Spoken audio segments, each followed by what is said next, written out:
Pues bueno, gracias por acompañarnos esta noche en Tendencia y pues tengo el honor que nos acompañe aquí en esta mesa al gran periodista Julio Zenón Flores. ¿Cómo estás? ¿Qué tal, Chava? Me da mucho gusto. Gracias por invitarme. Muy bien. Oye, de verdad es un honor para mí el tenerte debido a tu gran trayectoria, de verdad periodística como conductor y como director también de Trasfondo Informativo.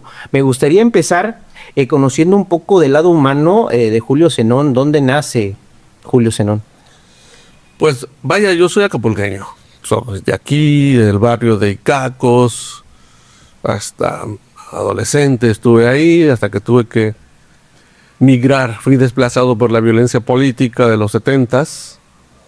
Tuve que exiliarme del estado porque me metí desde la secundaria y luego la preparatoria a la participación política en organizaciones populares, y en algún momento fui cercano a mis amigos que participaban en la guerrilla. Muchos de mis compañeros de la secundaria y de algunos de la preparatoria están desaparecidos. Yo me fui a tiempo del estado y finalmente terminé de hacer mis estudios de bachillerato y universidad fuera de aquí, aunque la carrera de comunicación la terminé haciendo aquí en la UAGRO. Yo estudié economía en Zacatecas, estudié el bachillerato en el Centro de Bachillerato Tecnológico de Aguascalientes, en el Cebeta, y trabajé un buen tiempo por el Bajío. Es así, en resumidas cuentas, no soy de aquí ni de allá, porque, por ejemplo, en Aguascalientes estuve al frente de proyectos de educación para adultos, de INEA. Tuve un programa de televisión de educación de adultos. Ahí fui candidato a diputado por 3 partidos de izquierda: el PMT, que ya no existe, dirigía Alberto Castillo; el Partido Revolucionario de los Trabajadores, PRT, que tampoco existe ya; y el viejo Partido Comunista Mexicano, y una organización a la que yo pertenecía que se llamaba Corriente Socialista. Fui candidato, no digo, pues un candidato prácticamente con muy pocos votos, 1,000 o 2,000 votos, ¿no? En un estado de por sí chiquito, solo tiene 2 distritos, Aguascalientes, federales, 2 distritos federales, el 1 que es el urbano y el 2 que es el rural. Y en Guanajuato, de ahí me fui a Guanajuato. En Guanajuato seguí en lo que es educación de adultos, pero me metí a actividades de promoción de la vivienda y eso, ¿no? A unas cooperativas más o menos importantes. Y terminé por regresar a mi tierra, ¿no? A Guerrero. Y una vez que había pasado el peligro, 10 años después de haberme ido, regresé a Guerrero, pero ya distinto, ¿no? En un principio, pues con el pelo chino y lentes oscuros y bigote, con el nombre cambiado, porque pues había que sobrevivir. ¿Dónde soy? Pues te decía, en Aguascalientes llegué a escribir para el diario La Opinión. ¿Cuál era el otro? Con un nombre, pues, X. En Guanajuato llegué a escribir también para 4 periódicos, artículos editoriales, no nota periodística ni nada, solo artículos de opinión, artículos editoriales. Me pagaban por eso. ¿Eres crítico de ese momento de la política? Mira, siempre he sido crítico, totalmente. Que déjame decirte que en León, Guanajuato, por ejemplo, pasé hospitalizado 3 días porque me rompieron los lentes en la cara, me dieron una golpiza en Silao, Guanajuato. Por un artículo que escribí señalando fallas del presidente municipal. Y bueno, pues yo estaba en León, vivía en León, no creí que tuviera tanto peligro, pero fui a Silao. Y en Silao, antes de salir, ahí me dieron una golpiza. Y ahí recuerdo a Porfirio Muñoz Ledo, fue el primero que llegó a visitarme, a ver cómo estaba, ¿no? Oye, además, Porfirio Muñoz Ledo, gran personaje de la política de ese entonces. Bueno, Porfirio yo lo acompañé en una campaña por la gobernatura en Guanajuato. Recorrí el estado con él.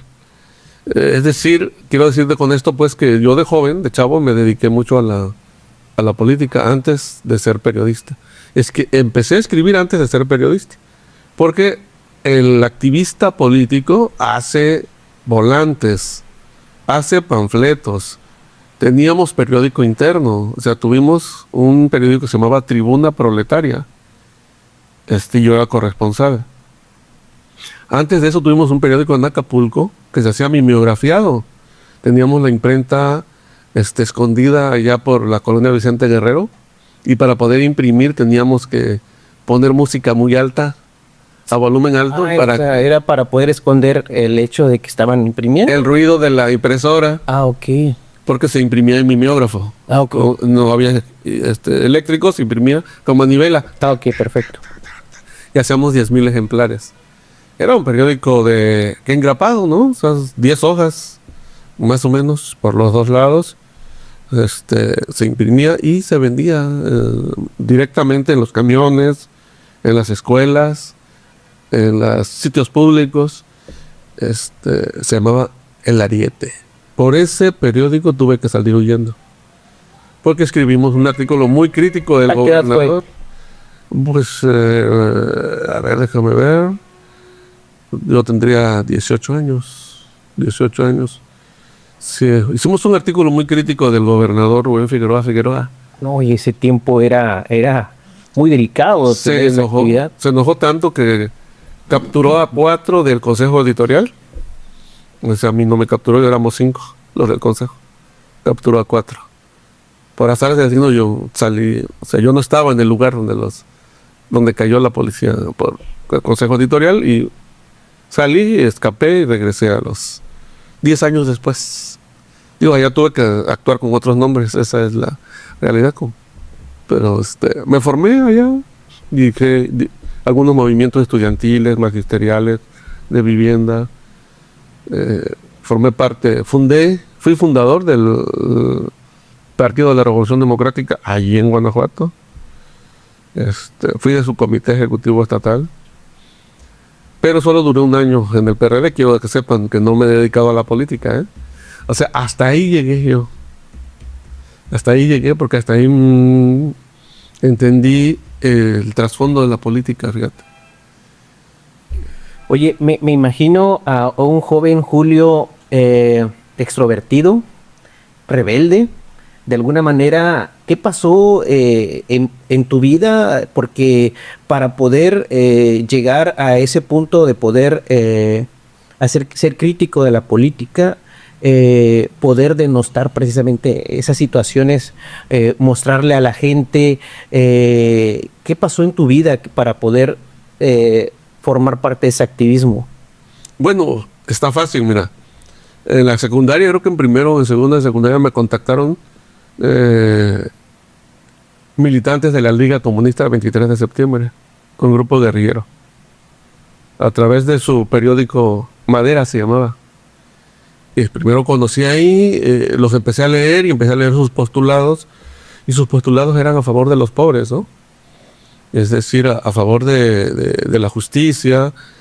Y en esos años, en los 70s, en Guerrero había muchas masacres. Sí. Muchas violaciones de los derechos humanos, sobre todo en la Costa Grande. Sí. Pero en Acapulco, ser joven era como como cometer un delito. A mí me detuvieron, por ejemplo, la policía, porque estaba una ocasión que estaba en Costa Azul, esperando a mi mamá, que trabajaba en un condominio grande.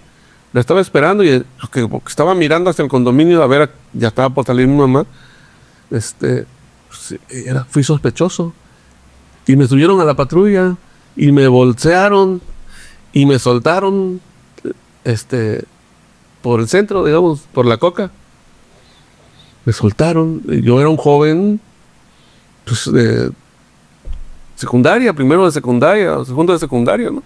Y en otra ocasión la policía montada, iba yo llegando ya en la noche a mi colonia Icacos, y la policía montada, ¿para dónde va? A ver, abre el morral.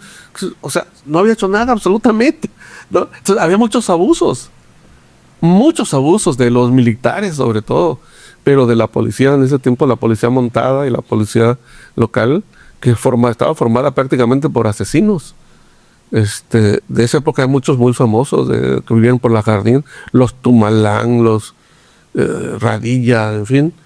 Y todos esos abusos me llevaron a mí a la rebeldía. Y esa misma pregunta me la hizo, esa pregunta que tú me hiciste, me la hizo en 1976 un teniente coronel que me bajó del camión de donde yo venía de Chilpancingo en un retén militar de Jaltianguis. ¿Por qué? Me dijo, ¿por qué te metiste eso? Y le contesté lo mismo que te estoy contestando. Porque hay muchos abusos. Muchos abusos, sí. Hay muchos abusos. Yo protesto contra los abusos. Me decían, ¿por qué pintas en las paredes muera el mal gobierno? Pues porque están cometiendo muchos atropellos. Alzar la voz en ese momento era un delito prácticamente. Era exactamente. Y entonces no podía quedarme Callado. No podía quedarme callado. Ante esas injusticias. Sí, ¿no? Y luego, por estar en la secundaria donde yo estudié, ahí mismo estudiaba un año más adelante que yo, Floriberto Clavel el Penta, que hasta la fecha está desaparecido, ¿no?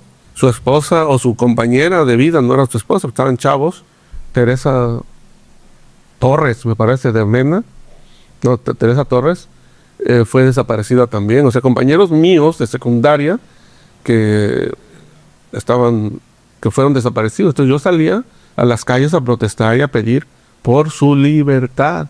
Entonces lo que me marcó, digamos, lo que me llevó a ser una persona que protestaba, era porque veía demasiados abusos en contra incluso de mi persona. O sea, los viví en carne propia, pues. Me bajaron en el retén militar sin dinero. O sea, solo había pagado mi camión de Chilpancingo a Acapulco y me bajaron, y el autobús que yo venía para Acapulco se fue. Me dejó ahí en el retén sin dinero. Me acusaron de guerrillero.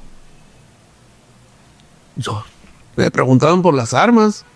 ¿Tú no sabes dónde hay armas? Yo no conozco eso, ¿no? ¿Conoces a los dirigentes que convocan? No los conozco porque no necesito conocerlos. Yo veo los panfletos que pegan en las paredes y dicen, vamos a la manifestación por tal cosa, y voy porque estoy convencido que hay que ir. Y bueno, me soltaron, ¿no? Después de darme unas cachetadas y amenazarme, ¿no? Y de decirme que conocían a mi mamá y a mis hermanas. Y bueno, empecé a caminar de Jaltianguis hacia Acapulco. Por fortuna hubo un soldado generoso, solidario, de los que estaban en la última posta por donde pasé, que me dijo, oye, ¿para dónde vas? No, pues a Acapulco. ¿Y te vas a ir caminando? Pues sí, ¿cómo más? Me quedé sin dinero. Me bajaron aquí, el camión se fue. Y me dijo, me dio dinero. Me dio dinero para tomar otro camión. Todo eso a mí me hizo ser rebelde. Además, había los ejemplos en esa época de los procesos revolucionarios, la revolución en Cuba, que había triunfado, ¿no? En 1959, la guerra de Vietnam, las masacres que hacían los gringos en Vietnam, y que a pesar de todo fueron derrotados por los vietnamitas, 1973, o sea, es mi época, pues, el movimiento del 68, la música de John Lennon, demos a la paz una oportunidad, imagina un mundo nuevo, la música, ¿no?, de ese tiempo. Te identificabas, pues, entonces, todos esos movimientos juveniles. Todo eso fue un proceso cultural que me llevaron a convertirme en un rebelde. Primero sin causa, ¿no? Y después con causa, porque me metí a estudiar. Pero creo yo que siempre fue con causa, ¿no? Que de alguna manera poder defender esos derechos que la gente por miedo no alzaba la voz, y de alguna forma tú como joven querías un futuro mejor. Yo quería un futuro mejor, y decía yo, en ese tiempo era muy idealista, decía yo que ni siquiera para mí, decía yo que para todos. Sí. Cuando mi mamá se enteró que yo me iba a ir, y le dije, mamá, me tengo que ir, porque si no me voy me matan. Y ella lloró un poco, y yo le dije que si prefería un hijo muerto aquí o un hijo vivo en otro lado, ¿no? Y entonces ella me dijo que me hubiera preferido que fuera un hijo de los marihuanillos, dice, del Cacos, de los pandilleros de ahí, pero que estuviera ahí con ella. Y entonces, digamos que la odié en ese momento, ¿no? Porque ese no es ser solidario. O sea, hay que luchar por los que son como tú, por los pobres, por ser mejores. Yo estaba influido por la ideología del Che. O sea, el Che Guevara decía que hay que ser un buen estudiante, hay que ser un buen revolucionario y hay que ser un buen ciudadano.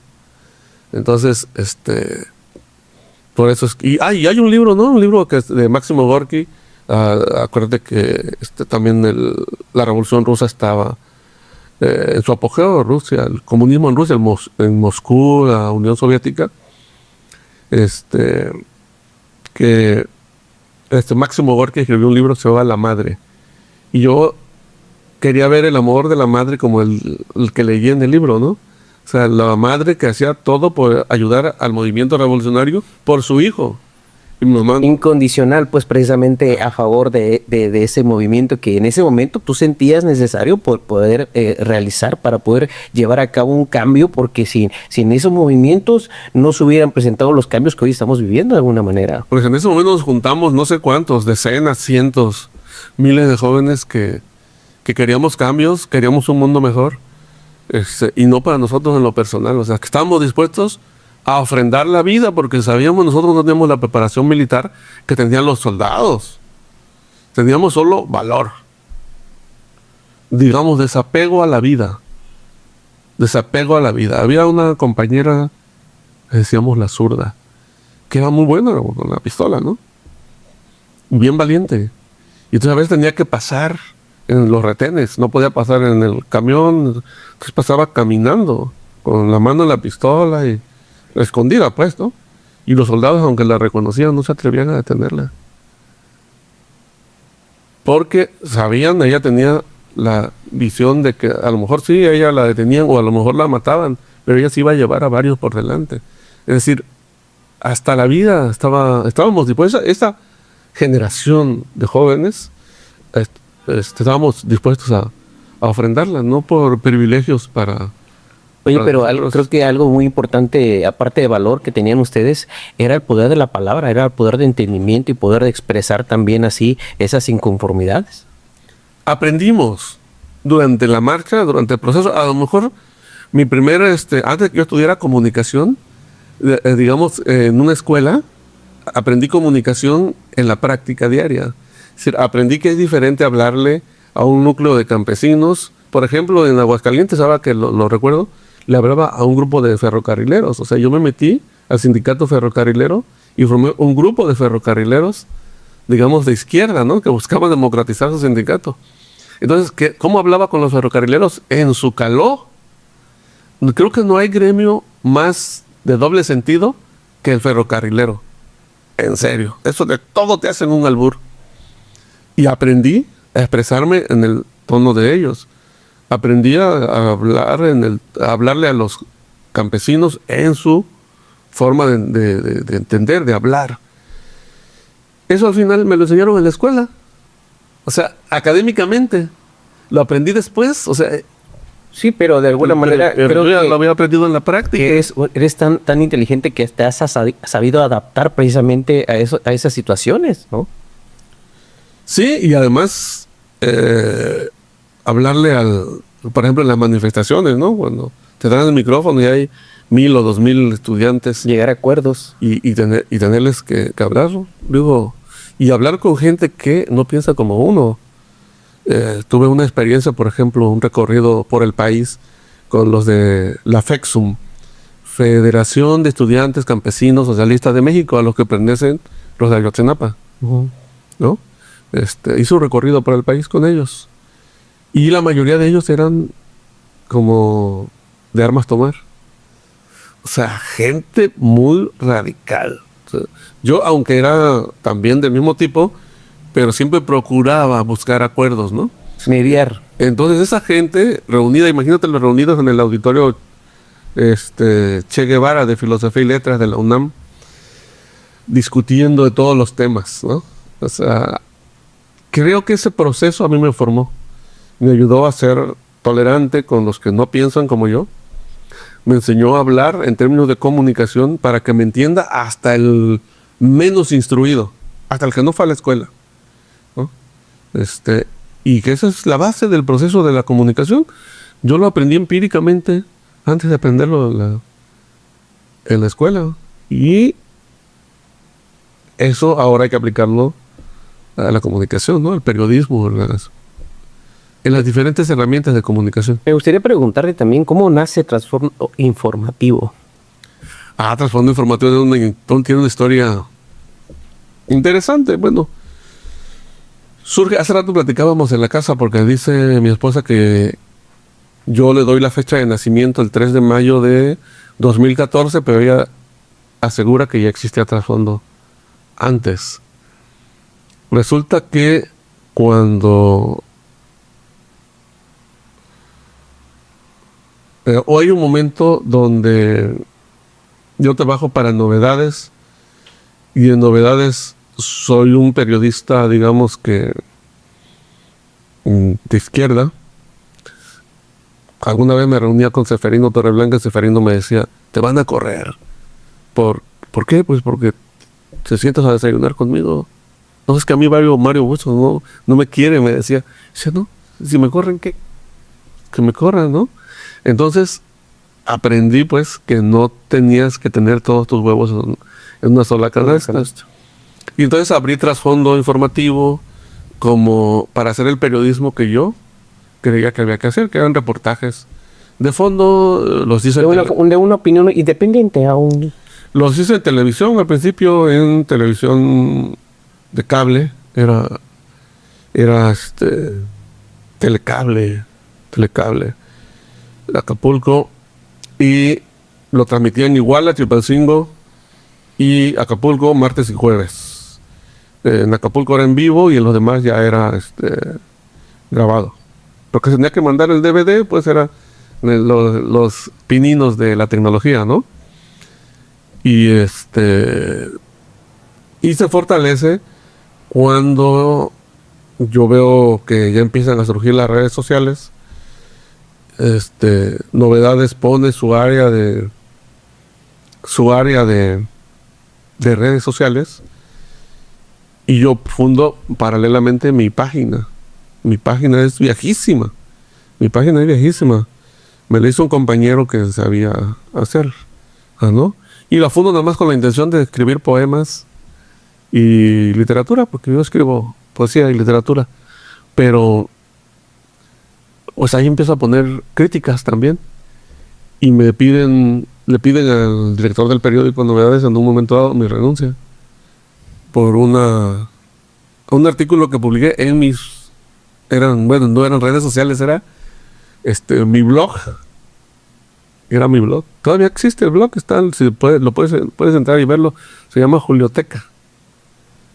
En la Julioteca escribí un artículo crítico acerca de un informe del gobernador, que para entonces, para mi suerte, era Seferino Torreblanca, y donde informaba que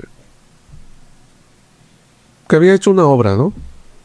Que tantos millones de pesos, estaba terminada y que se había inaugurado. Y bueno, yo había hecho el reportaje de que no existía esta obra, ¿no? Entonces, eso no lo podía publicar en Novedades, porque Novedades ya tenía un acuerdo económico con el gobernador. Lo publiqué en mi página. Pero por publicarlo en mi página, fueron a pedirle al director de Novedades que me corriera. Y no me corrió, que nos llevaban muy bien con el director, pero me dijo, ya no vas a poder intervenir en la redacción, o sea, te quedas aquí en tu oficina, tu sueldo, tu cafetera, todo tu igual, pero ya no influyes en las notas, en la línea editorial. Pues yo era jefe de periodismo de investigación, entonces me sentí como un inútil, ¿no? Y entonces ya llegó el momento donde presenté mi renuncia, nos vemos, me liquidaron. Y entonces sí, ya me dediqué totalmente a alimentar trasfondo informativo. Oye, veo que de alguna manera, a base de tu trayectoria, también es una pasión el tema periodístico de investigación para ti. Sí, porque el periodismo, dicen los clásicos, que es como una lámpara que se enciende en una habitación oscura y que permite ver las cucarachas, ¿no? Las cucarachas salen corriendo cuando las alumbras, ¿no? Entonces el periodismo es como la luz en la habitación oscura. Entonces, esa luz es la que te permite ver los problemas de la sociedad.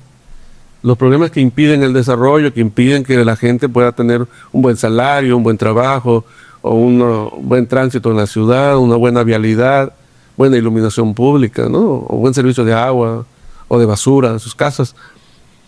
Y entonces, no hay que quedarse solamente, por eso le puse a trasfondo, porque no hay que quedarse solamente con lo aparente, siempre hay una causa. Si tú vas, en mi época, por ejemplo, de reportero de novedades, seguido ocurrían los accidentes aquí a la altura del Fuerte de San Diego, sobre la costera. Por la curva. En la curva. Y entonces tú dices, bueno, ¿por qué ocurren? O sea, los periódicos se quedaban con informar, hoy derrapó un motociclista, hoy derrapó un Volkswagen, hoy derrapó. Y entonces... Es muy frecuente, ¿cierto? Y el periodismo de investigación es, bueno, ¿y por qué? ¿No? Y entonces vas y consultas obviamente con especialistas, llevas un ingeniero, que dice, bueno, es que el peralte está mal diseñado. Y entonces vas, ¿quién lo diseñó?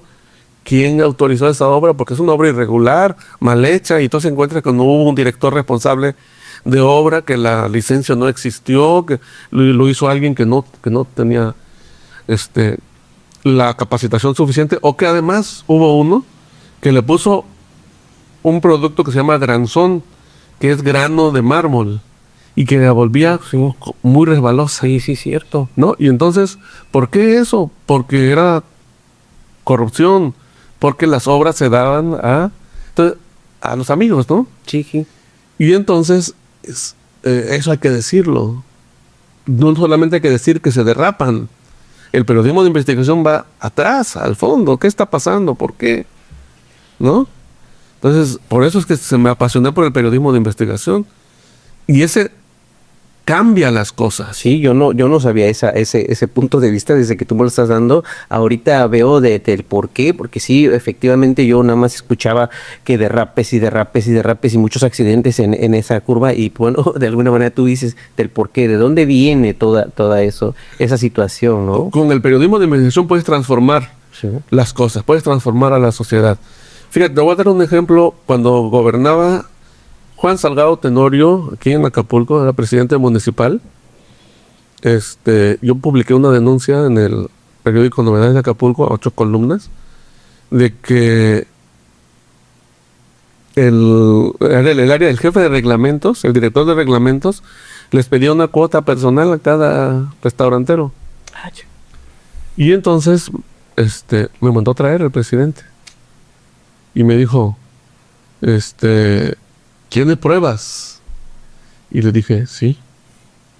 ¿No? Y entonces resulta que, bueno, yo había ido con los restauranteros, les había pedido copias de los recibos manuales que le entregaban, le había tomado fotos y tenía yo las pruebas. Entonces lo que hice fue llevárselas, ¿no? Se las llevé en un folder, ¿no? Le dije, aquí está la carpeta. ¿Y sabes qué hizo Juan Salgado Tenorio? Mandó traer al director de reglamentos. Lo sentó en la misma mesa que yo. Ahí vine en Papagayo, ayer. Y le dijo, no sé si todavía viva, si vaya a ver este material. Le dijo, Mario, ¿conoces a Julio? ¿No? Sí, lo conozco. Pues él dice que tú eres un corrupto. Que estás pidiendo cuotas a los... No, no es cierto, ¿cómo? Pero ya me trajo las pruebas, aquí están. Estás despedido. Le dijo. Lo despidió delante de mí. Delante de mí. Entonces, ¿qué te digo con esto? Te digo que sí tiene consecuencias el periodismo de investigación. O sea, sí puede cambiar las cosas si demuestras lo que estás diciendo. Pues de ahí aprendí. Ahora tengo un dicho que es: lo que yo digo, lo que yo escribo, lo sostengo. Lo que escribo, lo sostengo. Y tiene fundamentos. No escribo nada que no pueda probar. Por eso es que, aunque algunos se molestan a veces por lo que escribo, lo más que me pueden acusar, me acusan de chayotero y eso, como a todos los periodistas, pero no me acusan de decir mentiras. No pueden. Me han citado en el Coloso, la agencia del Ministerio Público me citó por un reportaje sobre los campesinos de Llano Largo. Entonces, los campesinos de Llano Largo, cuando vendieron sus terrenos para promotora turística, para el desarrollo de diamante, se hicieron ricos de la noche a la mañana, millonarios, porque creo que les daban por hectárea $1,000,000. El que menos tenía 9 hectáreas. Entonces, de repente, campesinos que tenían su tierra ahí, que ni la sembraban, reciben $9 millones, y entonces empezaron a comprar vehículos, ¿no? Se compraban carros del año. pero muchas veces no sabían manejar, entonces eran tan extravagantes que los chocaban y ahí los abandonaban. Y se compraban otro, ¿no? Y entonces a mí me acusaron de que los estaba exponiendo al publicar eso. Y fue una demanda legal y me citaron del Ministerio Público. Yo dije, bueno, mi libertad de prensa, ¿no? Yo tengo mis fuentes, no puedo revelar mis fuentes, que era de ellos mismos. O sea, una autoridad de ellos mismos, ¿no? Claro, Pero yo claro. tenía la grabación, tenía todo. Entonces, tengo mis fuentes, no tengo necesidad de mostrar. Ahora no, pues que si no la muestras, te vamos a consignar. No me pueden consignar. Si un juez me pide la prueba, al juez se la presento.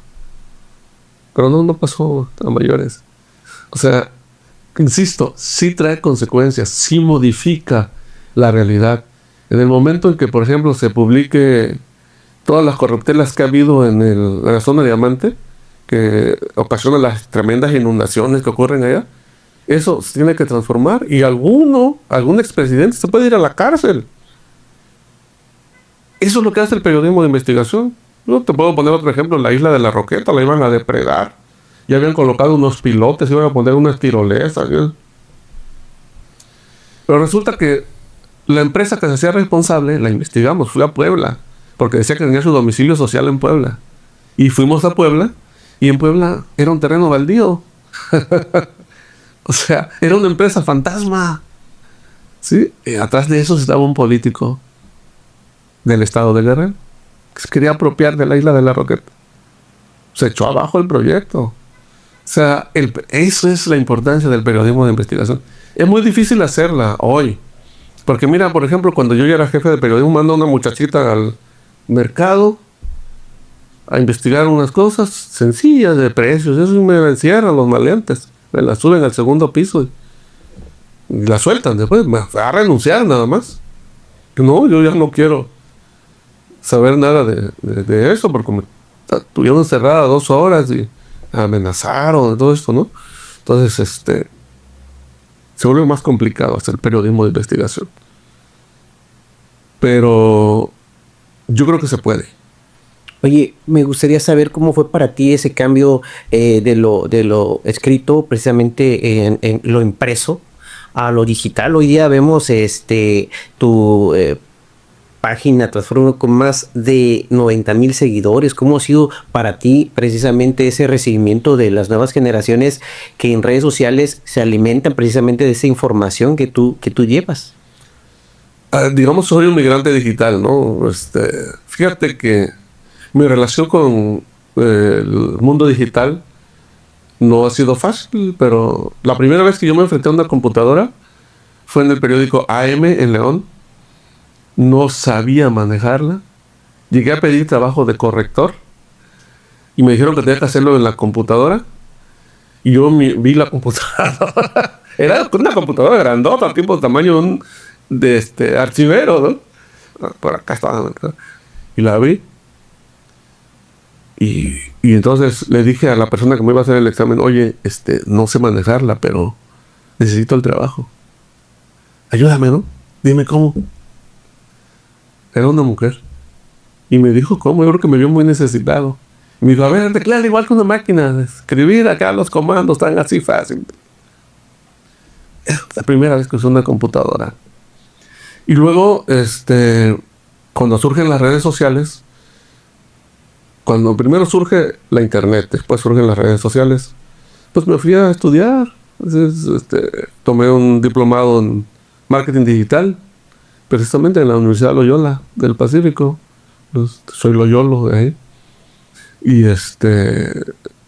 Y bueno, que en realidad el primer contacto ya profesional después de esto con las computadoras es en Novedades, porque Novedades cambia todo su sistema y lo vuelve digital. En el primer medio, por lo menos en Guerrero, que empieza a usar las cámaras digitales. Eran con un disco blando. Esas las cámaras así, entonces el disco se le metía, tomaba la foto y en el disco quedaban grabadas las imágenes, ¿no? Entonces ya lo metías a la computadora, al PC, y ya leías, bajabas las imágenes que tú querías. Y porque yo siempre, pues, casi desde que me contrataron, también me tocó el periodismo político, ¿no? Entonces, cuando cubría las giras, tenías que buscar una de esas donde hacía llamadas de larga distancia, casetas. Casetas. Y ahí sacabas la roseta del teléfono y la conectabas a una pequeña laptop que te daba el periódico. Estaban pesaditas, pero lo conectabas ahí y ahí te conectabas a la línea y ahí Para mandar la información. y de ahí mandabas la información. Entonces, El porciento era muy lento el sistema, ¿no? no, sí, ahí a veces me andaban dejando, porque las giras de los candidatos son rápidas. Sí. ¿No? A veces termina el meeting. Yo estaba haciendo la nota cuando estaba el meeting.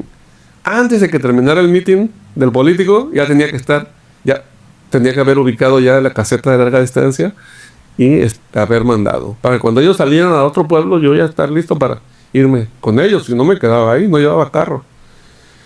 Entonces fue así, ¿no? Pero te has adaptado muy bien a lo digital, porque hoy día vemos las noticias, las nuevas generaciones ya quieren prontitud en la información. Sí me he adaptado, pero no compito en la velocidad. No compito. También hay una frase de Gabriel García Márquez que dice que la mejor nota no es siempre la que se da primero, sino quien la da mejor. Entonces, digamos que compito en la primicia, pero con desventaja. Digo, los jóvenes corren más rápido que yo. Cuando se amontonan en torno al personaje, las entrevistas, yo me tengo que esperar a que se despeje la bolita y entonces ya abordarlo.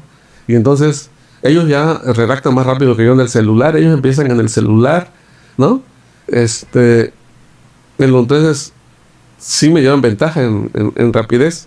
Pero entonces yo tengo que ir a qué es lo que no dijeron en el momento. ¿Cuál es el punto central?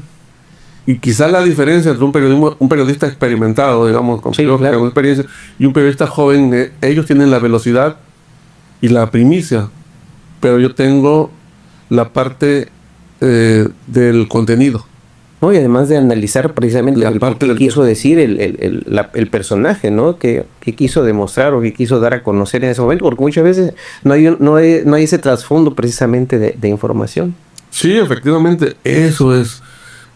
Digamos que la desventaja hoy del periodista joven, que yo veo que anda corriendo de un evento a otro con un celular, tomando imágenes y audios y escribiendo rápido del mismo celular o en la iPad, es que la mayoría no ponen atención.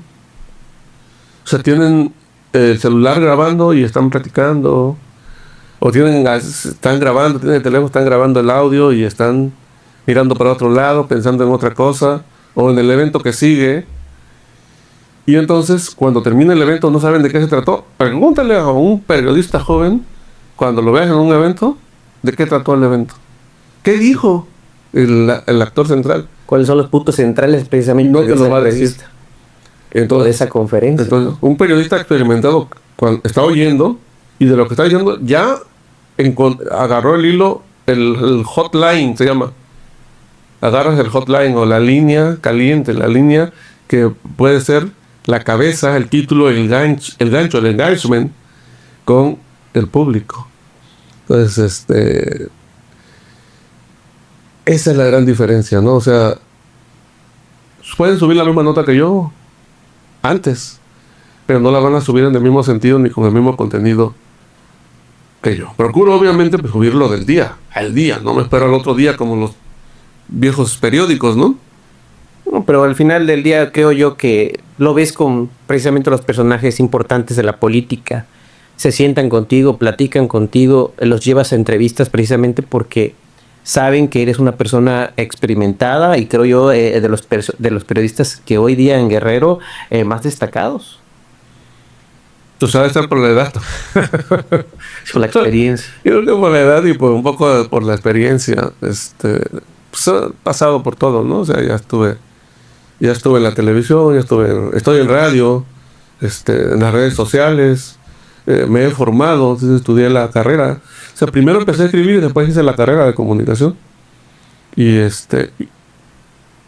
mi tema, viví la vida política, luego estudié la maestría en ciencia política.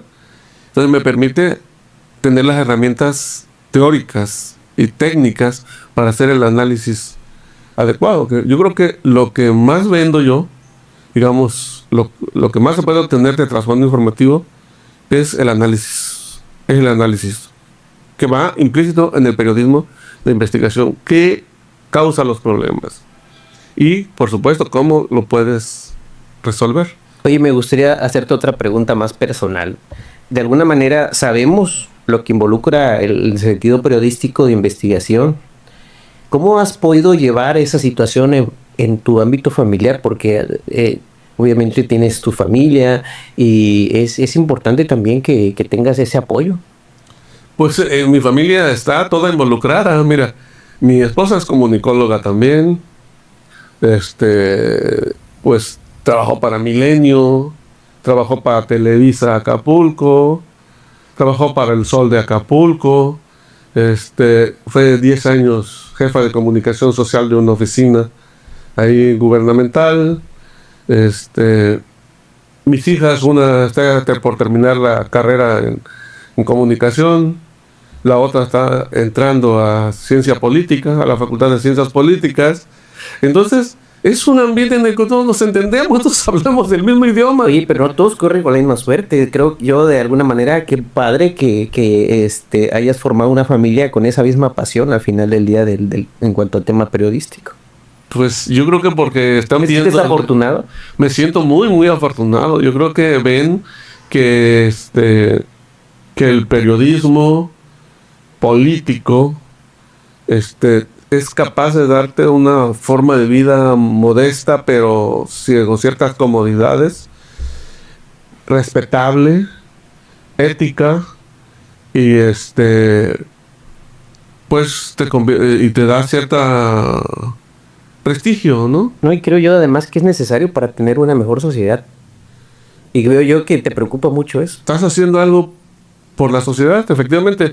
Quizás todavía de repente mis compas que se dedicaron a la guerrilla y todavía están vivos, de repente me convocan, ¿no?, a que nos juntemos, ¿no?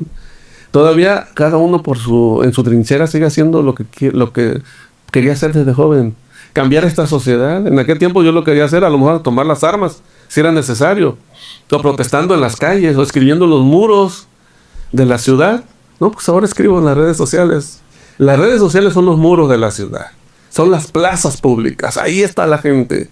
Ahí está la gente que escucha. Aunque, como en todos lados, hay mucha gente negativa, ¿no? Tú sabes, ese terreno de las redes sociales es un terreno pantanoso. Hoy día, ¿cómo te sientes? ¿Has logrado ese cambio que de joven, ese Julio joven, que veía esas injusticias? ¿Cómo lo ves hoy?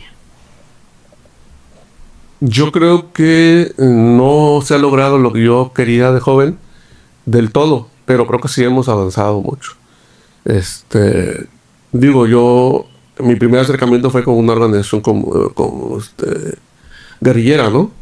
Y después esos guerrilleros a los que conocí rectificaron y me dijeron que no era por el camino de las armas, que era por el camino político, pero que no era por los partidos políticos porque era una farsa electoral. Después rectificaron y fuimos rectificando juntos.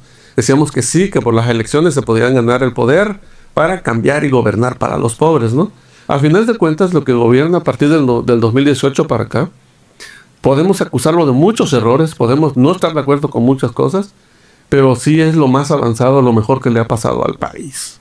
O sea, de entrada, los pobres más pobres, los viejitos que no tenían ni qué comer, abandonados muchas veces por los hijos y por los nietos, tienen una pensión segura en la ley. Los jóvenes que no tenían ninguna oportunidad, porque no tenían ni experiencia, y cuando te vas y te quieres contratar te piden experiencia, no podían entrar a las escuelas, porque las escuelas, aunque sean públicas, te cobran, se parecen privadas, por falta de dinero y no tenían ninguna oportunidad, le llamábamos ninis, y ahora tienen una beca. Sí, que dirán muchos, dicen eso es una farsa porque muchos se la beben en las caguamas o compran sus celulares. Sí, una parte quizás, pero ha de haber una parte, un porcentaje a lo mejor menor, 10-20% que sí lo emplean. Sí, claro. Para lo que es. Entonces sí se está ayudando a los jóvenes desposeídos, sí se está ayudando a los viejitos desposeídos, los más pobres, los campesinos, por ejemplo, que tenían tierras muertas, Hay gente que tenía muchos terrenos, pero no tenía para un tractor, no tenía, muriéndose. Yo trabajé en la montaña 3 años y sé lo que es el hambre en la montaña y tener tierra, no puedes comer tierra. Y entonces ahora les pagan por sembrar árboles. Y es mucha desigualdad social, O entonces. sea, ha mejorado. La gente más pobre tiene mejores oportunidades hoy, sin duda. Y no soy morenista.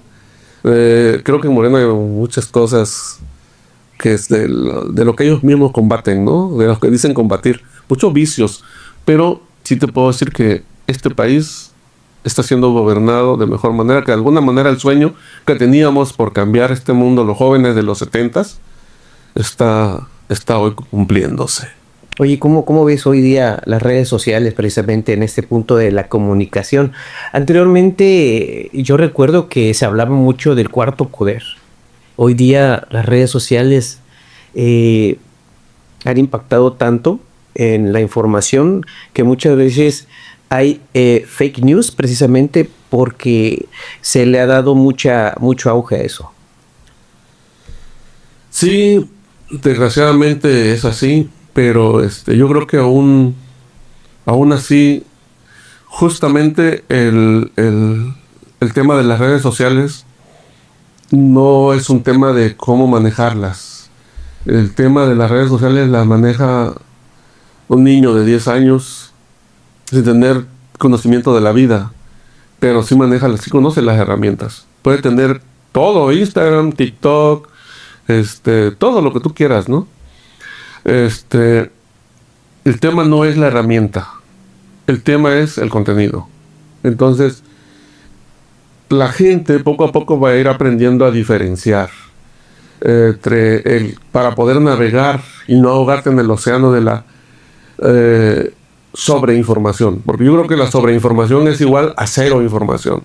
O sea, si tú te metes en un basurero, si donde hay mucha información, hay poquita buena, pero un montón mala, entonces no te ahogas ahí. Entonces tienes que saber también diferenciar y saber buscar, y ahí es donde el verdadero periodismo, se puede abrir paso y va adquiriendo más responsabilidades. Hoy el periodista y el medio periodístico. ¿Viste de alguna forma un discurso precisamente apenas en días pasados se celebró precisamente el Día del Periodista, en donde de alguna forma se alza la voz, falta apoyo precisamente también?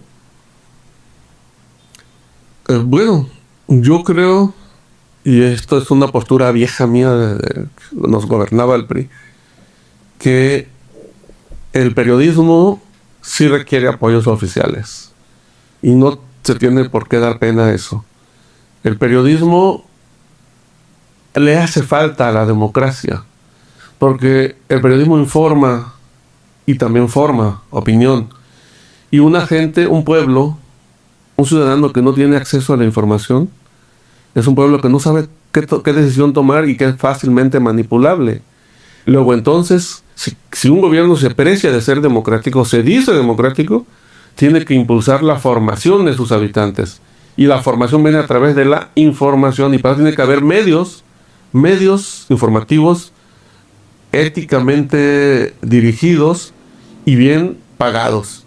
Y no dejarlo a que lo pague el mejor postor, o sea, que lo pague solo la iniciativa privada. En países avanzados... Que sea información a modo, pues eso es lo que Mira, no se debería hacer. En países avanzados, por ejemplo, cuando existía el correo, no había redes sociales, a los periodistas no les cobraban sus estampillas postales. Podían hacer envío por tren, por correo, etcétera, gratuito. Tú enrollabas tus periódicos, los envolvías en papel, le ponían un sello y los podías mandar. No te cobraban. Y tú no pagabas impuestos tampoco. O sea, tenían varios subsidios y subvenciones.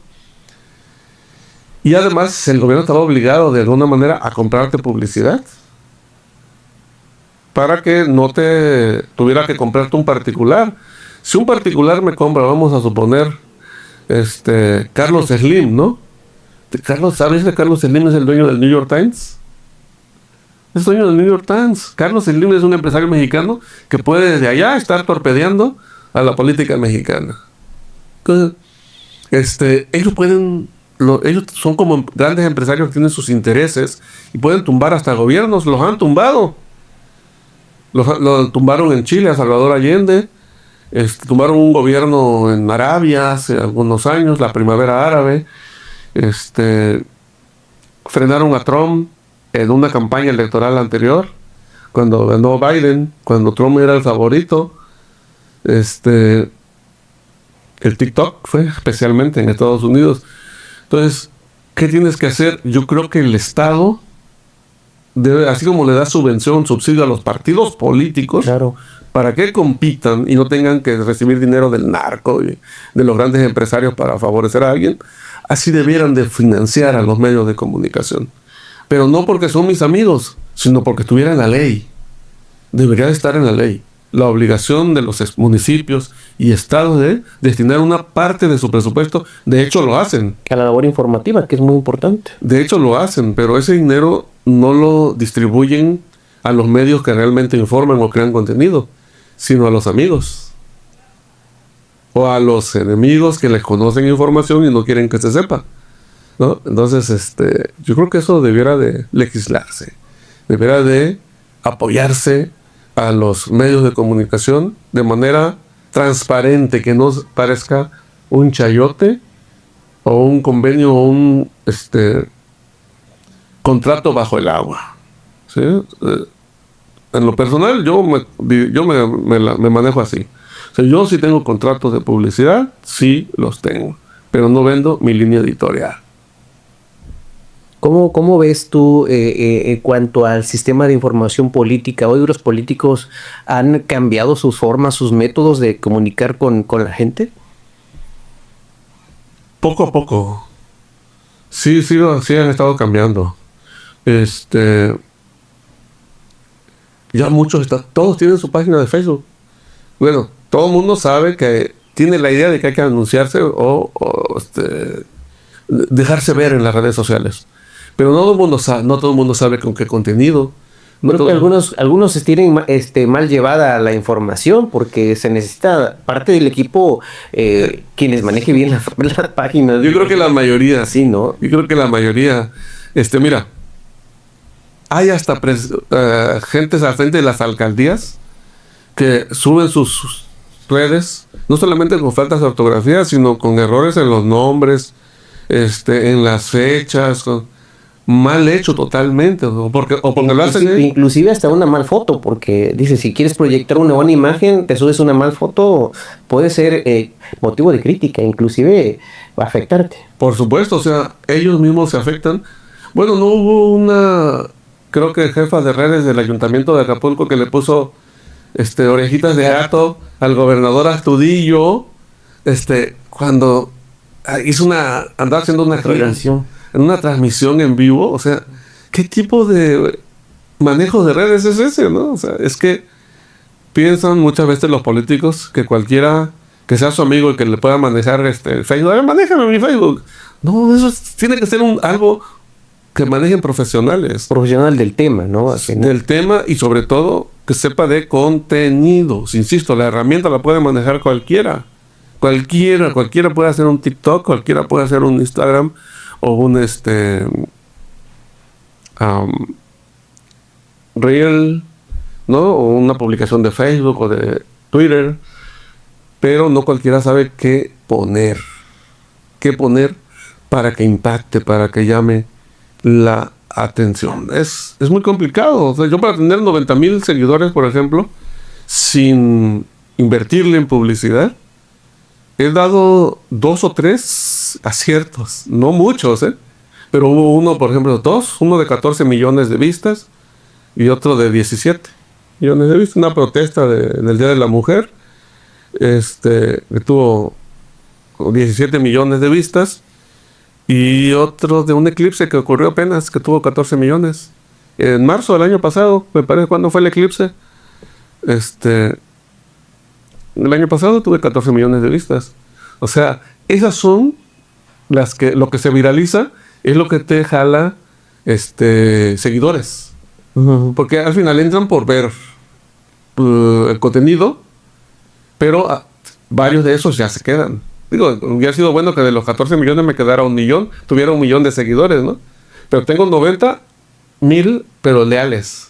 Me han castigado A veces Facebook, no, 6 meses sin promover, sin recomendar tu página. ¿En serio? ¿Ha bajado? ¿Te han sancionado, pues? Sí, pero no he perdido más de 300, 400 seguidores. O sea, no bajo sustancialmente, se mantienen. Son seguidores leales y de carne y hueso. Casi los conozco la mayoría. ¿Qué sugerencia le puedes dar a los nuevos jóvenes que están hoy día en este tema del periodismo? ¿Qué consejo le podrías dar?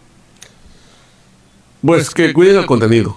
Es decir, que piensen primero en su público, que definan para quién escriben, a qué tipo de público se dirigen, y una vez que tengan definido a qué público se dirige su medio, quiénes son los que lo ven, entonces decidan qué contenido para servirle a ese público, en primer lugar. Y después puedes buscar ampliarlo, ¿no? Con otro tipo de contenido, pero tienes que servirle primero al público que ya tienes. Y eso se logra con contenido útil para el público que te ve, pero contenido veraz. Que siempre, que no se preocupen tanto por la velocidad, que siempre antes de subir una información, la verifiquen. Hay muchas maneras de verificar. De hecho, hoy por hoy, lo googleas antes de subirlo y te das cuenta si es real o no es real. Con inteligencia artificial también hay herramientas especializadas para ver si eso es un plagio o no es un plagio. Entonces lo verificas, te tardas 5 minutos más. A lo mejor sales 5 minutos más después de tu competencia. Pero tú tienes menos posibilidades de haberte equivocado. Tu público te va a creer más a ti y vas a ganarte una cosa que se llama credibilidad. Y eso es lo que te da la fama y por eso te siguen, y por eso te buscan, por eso te pagan bien. Me gustaría saber tu opinión hoy día. Acapulco hemos vivido Otis, hemos vivido también John. De alguna manera, ¿cuál ha sido para ti el panorama de recuperación aquí en Acapulco? Yo creo que Acapulco se ha recuperado más rápido de lo que pudiera pensarse, después de las experiencias que ha habido en otros países, especialmente en Estados Unidos, Nueva Orleans, que fue destruido por Katrina, con un huracán categoría 4, pero que lo devastó, que tardó 10 años en recuperarse. Acapulco tiene 1 año y cacho, ¿no? Se estaba recuperando, no cumplió 1 año, ya llegó el otro huracán y lo volvió a echar abajo, ¿no?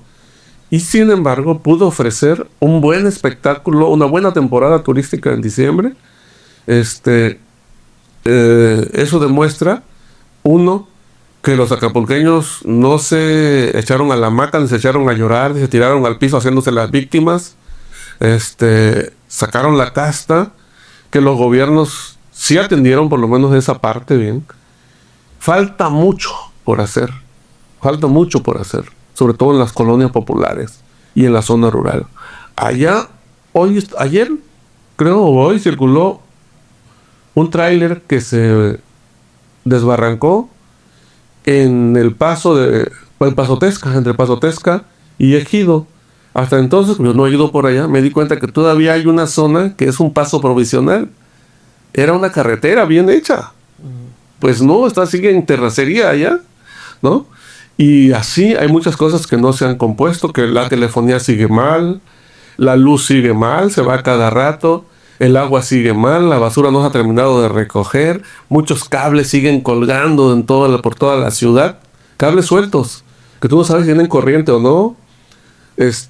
Faltan muchas cosas por hacer de la reconstrucción, pero yo creo que se logró una cosa fundamental: recuperar la zona turística, y de ahí vienen los ingresos. Sí. Creo yo que también se vio lo empático que fue a nivel nacional el turismo que visitó las playas del puerto de Acapulco este fin de año. Pues sí, digo yo creo que mucha gente vino también por solidaridad, pero también vinieron porque es padre estar en la playa recibiendo el año. Tiene como cierta vibra cósmica, ¿no? Y luego viendo fuegos artificiales y los drones, que es lo moderno. Además, pues poder cenar con tu familia en la playa, ya sea en un restaurante si tienes dinerito, o en la arena, ¿no? Con una toallita ahí, unas pizzas. Vi a mucha gente cenando pizzas en la playa. Yo cené en la playa con mi familia. Pero mucha gente llevaba pizzas o sus paquetes de pollo de Kentucky y ahí se sentaban en la arena, ¿no? Las olas le mojaban los pies de la gente.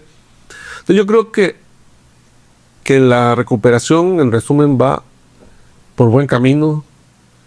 Hace falta, ahora que ya está recuperada la zona turística, que se vayan a las colonias.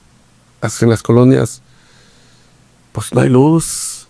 Digo, no solamente en las casas que falle, que se va, sino en las calles, el alumbrado público. No veo todavía que se recupere el servicio de limpia. El servicio de agua potable todavía falla mucho en diferentes colonias. Hay brotes de aguas negras incluso por todos lados. Las zonas donde se levantó o se hicieron socavones por por la humedad de 4 días de lluvias, siguen habiendo, ¿no? Pero yo creo que vamos por partes, ¿no? Yo creo que de ahí mismo, de lo que se haga en la zona turística, va a haber ingresos que el municipio podrá destinar a comprar más camiones, más patrullas, más, si no se lo roban, ¿no? Oye, me gustaría también saber tu opinión, ¿cómo ves ese proyecto de rescate turístico que se está hablando para este 2025, en donde hablan también de que tenemos que hacer el mismo proyecto como Cancún, cuando Acapulco fue antes que Cancún, pero Cancún se ha desarrollado enormemente? Pues sí, lo que pasa es que la planeación te permite tener la infraestructura y los servicios necesarios para la población, no solamente la que tienes en el momento en que se construye, sino a 50 años. Es decir, si tú hubieras construido, por ejemplo, aquí La Parota, en la presa de La Parota tendríamos agua para 100 años, no estaríamos sufriendo de que si toman los pozos y que si, ¿no? Entonces, la planeación, por eso son centros integralmente planeados, porque no se construyen solo para la gente que vive ahí en ese momento o el turismo que piensan que va a llegar en ese año, sino se proyecta a varias décadas más adelante. Entonces se dejan terrenos para crecer.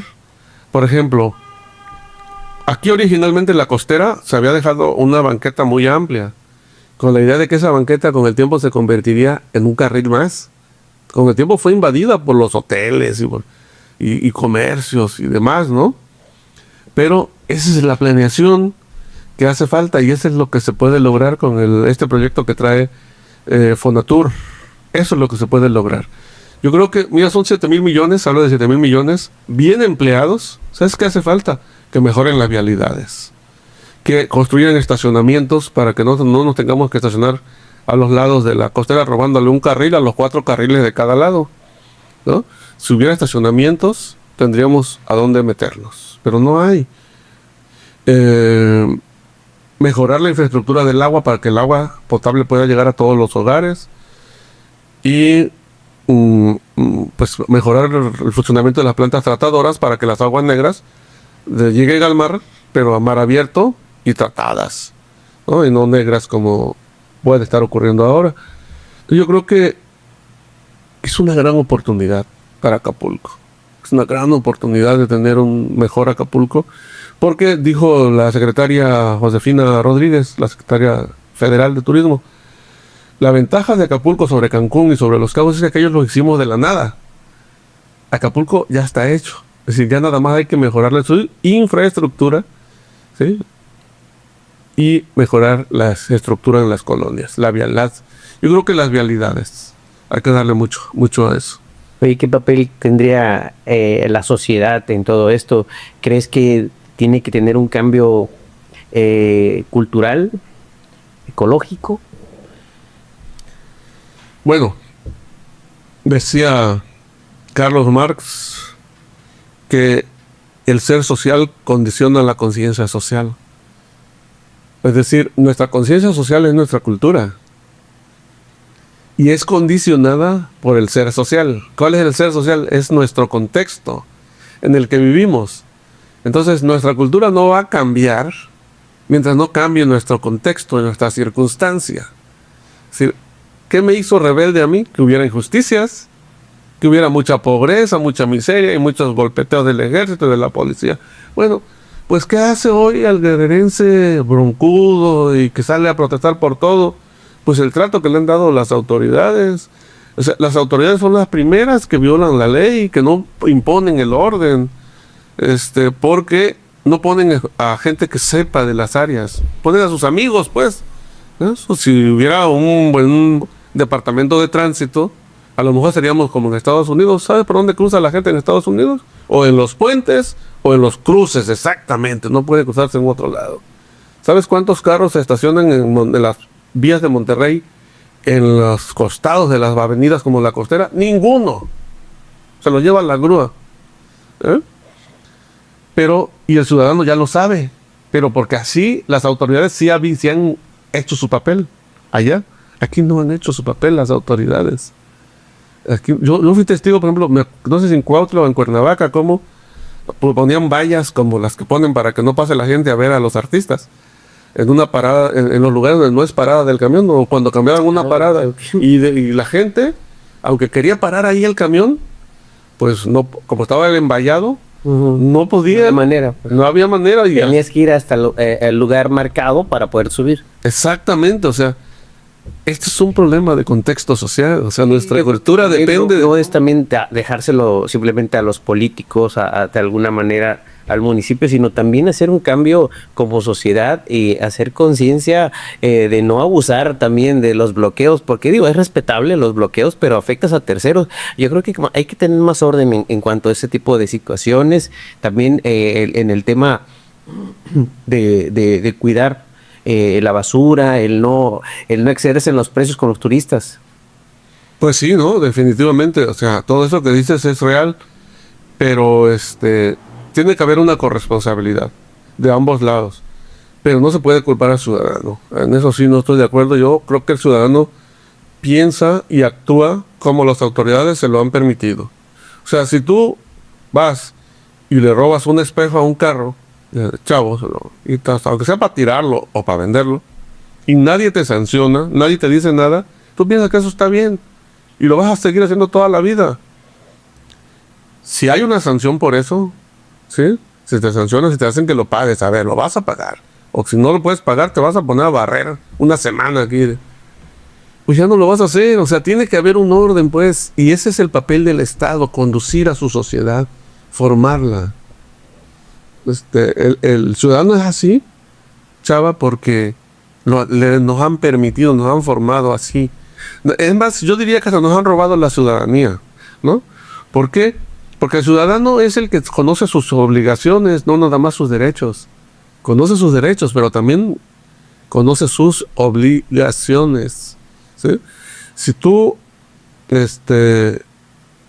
al principio vas y te paras en la esquina, cruzas la calle en la esquina y ahí le haces la parada al camión y solo ahí te levantan, lo vas a seguir haciendo. Pero si tú un día te paras en la esquina y le haces la parada al camión y no se paró porque se paró a la mitad atrás donde otro le hizo la parada, entonces vas a ver que te puedes poner también a la mitad. De todo es un ejemplo. Uno actúa por ejemplo también y porque no te ponen límites. Y eso es de joven, desde la infancia, ¿no? Desde la educación que tenemos en la escuela y en la casa.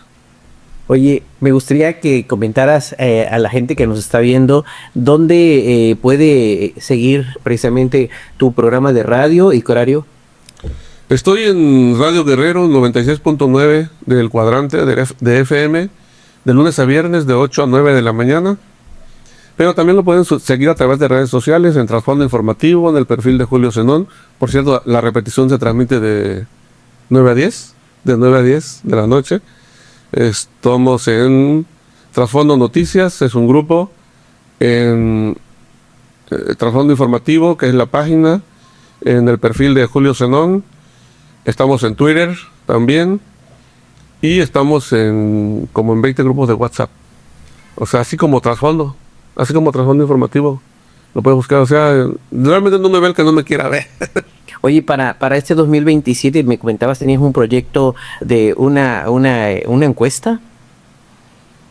¿Cómo va ese proyecto? ¿Cómo se va a formar? Lo estamos trabajando. Es una encuesta en relación con las elecciones que se van en el 27, se darán en el 27. De hecho, arrancan... Me pregunto porque soy muy curioso, y quisiera yo también seguir esa encuesta. De hecho, las elecciones arrancan ya este año, en septiembre arrancan. oficialmente, porque extraoficialmente ya arrancaron desde el año pasado.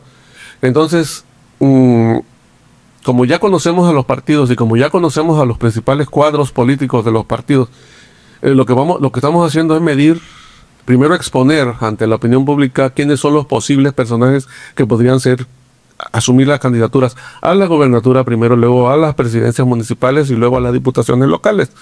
Entonces lo que hacemos es, la primera encuesta que vamos a hacer, va a ser en febrero, no va a ser en enero, va a ser en febrero, es sobre quiénes podrían ser los personajes que podrían representar a Morena y a la oposición, porque falta ver si la oposición va a ir unida o va a ir separada, ¿no? Yo tengo la impresión de que va a ir separada. Vamos a medirlo eso, ¿no? ¿Quiénes son los más populares? ¿Quiénes son los más honestos? ¿Quiénes son los que podrían responder a la expectativa que tiene la gente de sus políticos? No, me interesa ese tema porque de alguna forma te has formado muy bien como analista político y ya vas vislumbrando precisamente esos perfiles. ¿20 van a estar como posibles? Mira, son 20 con la posibilidad de crecerse a 21, ¿no? Hay un 21 sobre el que no he escrito, que está haciendo ruido, está en las redes sociales. Intencionalmente no lo he contemplado en el grupo de los que podrían participar, porque se está moviendo de tal manera como chivo en cristalería, que hasta las propias autoridades podrían frenarlo. O sea, se nota que es un personaje que está pagando muchas páginas, está creando muchas páginas nuevas, está lanzando acusaciones que seguramente no podrá probar a todos los otros contendientes, y se nota que tiene mucho dinero, pues, o sea, trae mucho dinero. ¿De dónde? Pues, quién sabe, por eso es que no me he atrevido a escribir de ese personaje 21. A lo mejor lo hacemos, ¿no? Más adelante. Pero 20 ahorita están ahí. De esos 20, yo podría decir, de esos 20 va a salir el próximo o la próxima gobernadora del estado. Estoy completamente seguro. He puesto máscara contra cabellera. Oye, pues muy interesante ese tema. Yo en lo personal me gustaría preguntarte si quieres agregar algo más antes de finalizar este podcast, porque en lo personal hay hemos conocido tan solo una pequeña parte de Julio, pero hay muchos temas por hablar y ojalá me permitas invitarte nuevamente y puedas acompañarme precisamente en esta mesa y poder platicar un poco más. Bueno, yo digo que estamos en una etapa, nada más decir esto, estamos en una etapa de definición ciudadana. O sea, además de periodistas o de comunicadores, algunos somos comunicólogos, otros comunicadores, otros periodistas, otros reporteros. Hay reporteros que no son periodistas, o sea, así es. Somos ciudadanos, ¿no? Y como ciudadanos, creo que todos deberíamos de comprometernos con la búsqueda de un mejor país, de una mejor ciudad, de un mejor estado, y en ese sentido apostarle al cambio hacia adelante, nunca al cambio hacia atrás. Yo creo que si construimos una ciudad, un espacio, una vida pública democrática, de una cultura de paz en donde todos nos respetemos, aunque pensemos diferente, aunque tengamos gustos diferentes, si a un hombre le gustan las mujeres o los hombres o los no binarios, etcétera, o los animales, ¿no? Porque también hay zoofílicos. Muy respetable, cabrón. Muy respetable, ¿no? Y muy respetable también a los que abrazan el neoliberalismo, o el morenismo, o el cuatroteísmo, o el comunismo, porque yo creo que México, Guerrero, Acapulco, tiene espacio para todos. Y eso es lo que se ha construido en México, una cultura amplia, de apertura democrática. Y yo llamaría a eso, a que todos apostemos a la paz, a resolver nuestros conflictos mediante el diálogo, en la paz, sin recurrir a la violencia, y a que ayudemos en todo lo que sea necesario para construir esa ciudad, ese municipio que queremos, ese estado o este país que queremos. No caer fácil o no caer en la crítica fácil, destructiva, ¿no? sino siempre a una crítica, hacer una propuesta. Crítica y propuesta. Crítica propositiva, constructiva. Ese sería mi comentario, digo que mi comentario final de hoy, ¿no? Ya podremos platicar cuando tú quieras, pero sí me gustaría que quienes nos vean en el podcast escucharan este mensaje, ¿no?